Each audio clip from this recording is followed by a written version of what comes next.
একদম সকালে উঠে পড়েছি। সকাল সকাল উঠেই হনুমানের দর্শন। তো এটা আমার বিছানার উপরেই থাকে। তো এটা ঘুম থেকে উঠেই আমি দেখতে পাই। তো গুড মর্নিং বন্ধুরা, সবাইকে গুড মর্নিং জানিয়ে আমার ব্লগটা এখন থেকে শুরু করলাম। তো এখন দেখো ঘড়িতে বাজে মোটে 6টা 25। এখনই আমার ঘুমটা ভেঙে গেছে। আজকে ছেলের স্কুল ছুটি, তাই জন্য ছেলেকে আজকে ওঠানোর কোনো তাড়াহুড়ো নেই, আমারও তাড়াহুড়ো নেই। তো সব ধীরে সুস্থে কাজগুলো কমপ্লিট করে নিই। তো এবার যাই, এই পাশে আমার ঠাকুর আছে, তো ঠাকুরটাকে আর বাসিকা করে দেখালাম না। তো ঘুম থেকে উঠে এসে এক বালতি জল ভরে নিচ্ছি, কেননা মুখ টুক ধুতে হবে। আর তো বাসি কাজ অনেক থাকে, তো চলো জলটা ভরে নিয়ে আমি আমার এই রাস্তাটা একটু পরিষ্কার করে নিই। আসলে এখানটায় আমার ছেলেটা রাত্রে প্রত্যেকদিন হিসি করে, তো প্রত্যেকদিন হিসি করে, তো রাত্রে জলটা দিয়ে দিই, সকালবেলা একটু ভালো করে ফিনাইল জল ধরে দিলে জায়গাটা পরিষ্কার পরিচ্ছন্ন থাকে। তো এবারে আমি এই দিকটা করে নিয়ে ঘর ঝাঁট দিয়ে নিয়েছি। আমি একটু ঘরটা মোছামুছি করে নিই। তো ঘরটা মোছামুছি করে নেব। তো চারজন বালতি জল নিয়ে ফিনাইল নিয়ে লতাটা নিয়ে চলো ঘরের দিকে যাই, ঘরটা মুছে নিই। ঘরটা মুছে নিয়ে সরিয়ে নড়িয়ে মুছতে হয়, একটাই ঘর, সরিয়ে নড়িয়ে না মুছলে ধরো এবার ওরা অসুবিধাও থেকে যায় অনেকটা। এখন আমি আমার খাটের তলাটা মুছছি। খাটের তলাটাতে আগে অনেক কিছু রাখা ছিল, টুক টুক করে কী কী সব ভরে রেখেছিলাম নিজেই জানতাম না। তো সেদিনটা আমি সব পরিষ্কার করেছি। খাটের তলাটা দেখতে অনেকটা বড় লাগছে, আর এখন পরিষ্কার লাগছে। আর গরমকাল না, কোথায় কি ঢুকে বসে থাকবে বিশ্বাস নেই। একবার গতবারে হয়েছিল ওরকম বড় মতন একটা বিছি, কত বড় বিছি ছিল ঢুকে খাটের তলায়। তো আমি দেখলাম এবারে খাটটাকে পরিষ্কার করতে হবে। খাটের তলা আলমারির তলা একদম যেন জায়গা রাখিনি একটু। তো এই সব দিকগুলো ভালো করে মোছামুছি করে নিয়ে আমি এবার একটু এই দিকে চলে এলাম। ফ্যানটাকে সরাতে না, ফ্যানের মাথাটা খুলে গেল। ফ্যানটা খুব ডিস্টার্ব করছে। আর এই মাটির হাঁড়িটা আমি কিনেছিলাম তখন কদিন খুব গরম পড়েছিল, তখন জল রাখার জন্য। সেদিনকে ধুয়ে রেখেছি, তারপর থেকে আর জলই রাখা হচ্ছে না, মনেই থাকছে না জল ভরার কথা। আর এদিকে আমি এবার এই লাল দেওয়ালটা একটু মুছে নিলাম। মাটির হাঁড়িটা ছিল একদিকে ভালো হয়েছিল, আমার ছেলেটা খুব জল খাচ্ছিল তখন কদিন। মাটির হাঁড়িটা পেয়েছে, তো কলটা ফিট করে নিয়ে এসেছি আমি।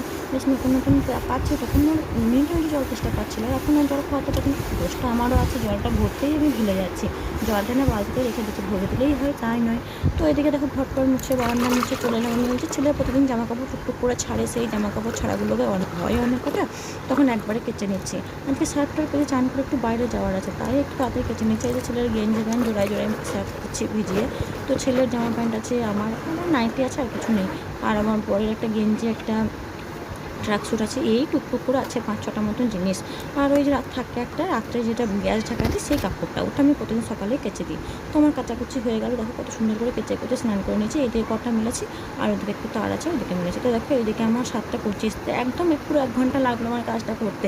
তো এদিকে আমি আমার ঠাকুর পুজো করে নিয়েছি। ঠাকুর পুজোর আজকে ফুল ছাড়া প্রদীপ ছাড়া হয়েছে, কারণ প্রদীপটা আমি মনে হয় সেদিন ঘাটে মাছ থেকে হারিয়ে এসেছি, না হলে আমি খুঁজেই পেলাম না কোথাও প্রদীপটাকে। তো যাই হোক ধূপকাঠি দিয়েই করে নিলাম ঠাকুর পুজো। আর এদিকে আমি কাল রাত্রে যে চিয়া সিডটা ভিজিয়ে রেখেছিলাম, ওটা একটু গরম জল দিয়ে একটু খেয়ে নেবো, তারপরে লাগবো অন্য কোনো কাজে। তো 1 গ্লাস চিয়া সিড ভিজানো গরম জলটা খাবো। খেতে না কেমন একটা লাগে, কিন্তু তাও খাই একটু। বলে নাকি চিয়া সিড খেলে ওয়েটটা কমে, আমি তো ওয়েট কমার কিছু বুঝতে পারছি না, তাও খাই আর কি। কদিন থেকে কিনেছি নতুন, এখন খাই, তারপরে কদিন ভালো না লাগলে খেয়ে দেবো, তারপরে যদি ওয়েট কমে তো খুবই ভালো জিনিস হবে। তো এদিকে আমার ছেলের কাণ্ড দেখো, আমি উঠে যদি আমার ছেলেটা এদিকে উঠে বেকা করে শুয়ে আছে, কিছুতেই উঠবে না ঘুম থেকে। আর মুখটা বের করে রাখবে, কিছুতেই আমি তুলতে পারছি না। না, মুখটা বের করে গুড মর্নিং বলো। ভিডিও করছি বেটা, আর ভিডিও আবার গুড মর্নিং বলে দাও শোনা, বলো গুড মর্নিং বলো। তো মুখটা একবার দেখাও শোনা, মুখটা একবার দেখাও, একবার দেখাও। এদিকেও চলে গেছে বাথরুম করতে, ব্রাশ করতে। আমি বিছানাটা ঝেড়ে ঝুড়ে নিলাম, ঝেড়ে ঝুড়ে একটু চা বসাবো, চাটা খেয়ে বেরোবো। তো চলো চাটা বসিয়ে দিই। চাটা বসিয়ে দিয়েছি আমি এখানে। তো একটু আদা কুচাতে এসেছি। আমি এবার কী করেছি, আলাসটাকেও সানাসি করে টিপে নিয়েছি, একটু যে থেঁতো করবো সেটাও করে নিই, হাত সানাসি করেই চিপে দিয়েছি। তো মনে ছিল না ওটা এলাচ, ওটাকে আবার খুলে দিলাম। খুলে টুলে দিয়ে চাটা করবো, করে যাবো কটা জিনিসপত্র কিনতে, ছেলেরই স্কুলের কটা জিনিস কিনবো, ব্যাগটা একদমই ছিঁড়ে গেছে, ব্যাগ কিনবো, এই টুকটাক করে কয়েকটা জিনিস কিনবো। কিনে একবার তার জন্য একবার কিনে যাবো, একটু বাজারও করার আছে। ওই যে বললাম না বাজার একদম শেষ হয়ে গেছে, ওর বাবাও নানুরে গেছিলো, তো নানুরে সেরকম বাজার পাইনি, মানে যে দোকান থেকে আমাদের কেনে সেই দোকানে। তো বললো যে চলো আজকে যখন হাটবার আছে যাই একটু কিন্নাহাট থেকে হাট করে নিয়ে আসি গা। তো কিন্নাহাট আমার মামার বাড়ি, তো ওখানে একটা কাজও আছে আমার ব্যাংকের, তাহলে ব্যাংকের কাজটা করে নেবো, আর ওখানে কিন্নাহাটে খাওয়া দাওয়া করে নেবো। আর ওখানে দুপুরবেলা দিয়ে আসতে দেবে না, যেহেতু ছেলেটাকে নিয়ে যায়, এমনিতেও কিন্নাহাট থেকে আমাকে আসতেও দেয় না চট করে। তো চলো আমি চাটা বসিয়ে নিয়েছি, এদিকে ছেলেটাকে কিছু খাইয়ে দিই। ছেলেটাকে একটু মুড়ি খাইয়ে নিলাম, আর আমি লাল চা আর বিস্কুট, কালকে দুধটা বিড়ালে মুখ দিয়ে দিয়েছে, ঘরে ভরতে ভুলে গেছি, তাই লাল চা আর 2টো বিস্কুট খেয়ে বেরোবো। বেরিয়ে গেছিলাম, চলে এসেছি বাড়িতে এসে একটু অল্প ভাত করে নিয়েছি, আর দিনেকার একটু সর্ষে ঢ্যাঁড়স আর একটু ঢ্যাঁড়স ভাজা করেছিলাম, অল্প ডালও করে নিয়েছিলাম। খাওয়া দাওয়া সব কমপ্লিট, এখন বাজে রাত 10টা। এই আমি বাসনগুলো সব ধুয়ে নিচ্ছি।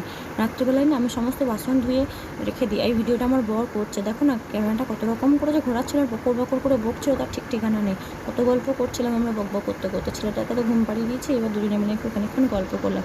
থালা টালাগুলো ধুলাম, গ্লাসটা যেন মাছ থেকে ওইদিকে পড়ে গেছে, আমি আর ওখানে কুড়াইনি, নেমে আর কি কুড়াবে, বিরক্ত লাগছিলো। তাই আমি দেখলাম এইগুলো ধুয়ে নিই, ধুয়ে মুছে নিয়ে আমরা দুজনে মিলে শুয়ে পড়বো। একটু রাত্রে বাসনটা ধুয়ে রাখলে কী হয় জানো তো, অনেকটা কাজ কম কম লাগে, মনে হয় অনেকটা কাজ কম। তো আমার বাসন টাসন ধোয়া হয়ে গেছে, আমি এবার এবারে জল বনিয়ে নিয়েছি। আজকে দেখছি বাসন মাজ সাবানটাও বাড়ন্ত, আজকে কী হয়েছে কে জানি, কাল থেকে দেখি সবই বাড়ন্ত হচ্ছে। আসতে হবেও তো, সারাদিন সবসময় তো ব্যবহার করা হয় এগুলো, আস্তে আস্তে সবই বাড়ন্ত হবে, আবার নতুন করে ভরতে হবে। কালকে সকালে ভরে নেবো একবারে, বাসন মাজার সাবানের বাড়িটা ধুয়ে নেবো, তো একবারে ভরে রেখে দেবো বাসন মাজার সাবানটাকে। জল খাওয়ার ঘটিটাও মেজে নিলাম, সমস্ত কিছু মেজে ধুয়ে পরিষ্কার পরিচ্ছন্ন করে রাখলে আমার কি মনে হয় জানো, এই কলপার পরিষ্কার থাকলে, বাসন পরিষ্কার থাকলে, সকালবেলা উঠে বেশ ফ্রেশ ফ্রেশ দেখলে না বেশ ভালো লাগে। আর যদি দেখি কলপারে এক গাদা বাসন পড়ে আছে, কলপারটাও নোংরা হয়ে আছে ভাগ টাক করে, আমার না নিজেকে কেমন খিচিপিচি লাগে। যাই হোক, ঘুম থেকে উঠে একটা সুস্থ পরিবেশ দেখতে পাই, একটু ঘর দোর পরিষ্কার দেখতে পাই, ওটা আমার খুব ভালো লাগে। তাই আমি প্রত্যেকদিন যতটাই রাত হয়, খুব শরীর খারাপ না থাকলে আমি বাসন টাসন ধুয়ে রাখি না। যদি দেখি যে আমার সামর্থ্য আছে, আর রাত তো হতেই পারে দু একদিন অসুবিধার কারণে, কিন্তু বাসনটা আমি ধুয়ে রেখে দিই। যদি দেখি আমি একদমই পারছি না, খুব শরীর খারাপ বা জল টল শেষ হয়ে গেছে এরকম কিছু, তখন আমি একমাত্র বাসনটা ফেলে রাখি। ছাড়া আমি বাসন ফেলে রাখতে চাই না, আমার পছন্দই হয় না। মনে হয় ধুয়ে টুয়ে রেখে দিই, এতে করে আমার নিজেরই ভালো লাগবে, একটা কাজও কমে যাবে। সকালবেলায় বুঝতেই পারছো, বাচ্চার স্কুল থাকলে বাসন টাসন ধুয়ে বাচ্চাকে স্কুল পাঠানো মানে সে এক যুদ্ধ, সে ব্যাপারে। তার থেকে আবার বাসনটা ধুয়ে রেখে দিই, নিশ্চিন্তে ঘুমাতে পারি একটু। আমার মনে হয় যেন 2 মিনিট ঘুমটা আমার বেশি হচ্ছে। তো দেখো, তোমাদের সঙ্গে বকতে বকতে আমার বাসনগুলো অর্ধেক ধোয়াও হয়ে গেলো। এদিকে আমার বড় বকছে, এদিকে তোমাদের সঙ্গে আমিও বকছি। ও অনেক রকম কথাই বলছিল, ওর আজকে ডিউটিতে একটু প্রবলেম হয়েছিল সেই কথা, একটা বাচ্চা মারা গেছে, ছোটো বাচ্চাই জানো, কত কষ্ট লাগবে শুনে, বাচ্চাটা মারা গেছে। যাই হোক, কিছু খেয়ে ফেলেছিল, ফুড পয়জন হয়েছিল, মারা গেছে, খুব কষ্ট লাগলো কথাটা শুনে। তাই ওকে আমি অনেক কথাই বলছিলাম। তো এই করতে করতে আমার দুজনের একটু টাইম, সারাদিনের মধ্যে একটা টাইম নিজেদের জন্য তো প্রয়োজন হয় বলো, তাই দুজনে মিলে এই টাইমটা একটু গল্প করি সারাদিনের মধ্যে। তো এদিকে আমার সবই বাসন ধোয়া গেছে, বাড়িতে ফাঁকে ঢুকিয়ে দিলাম।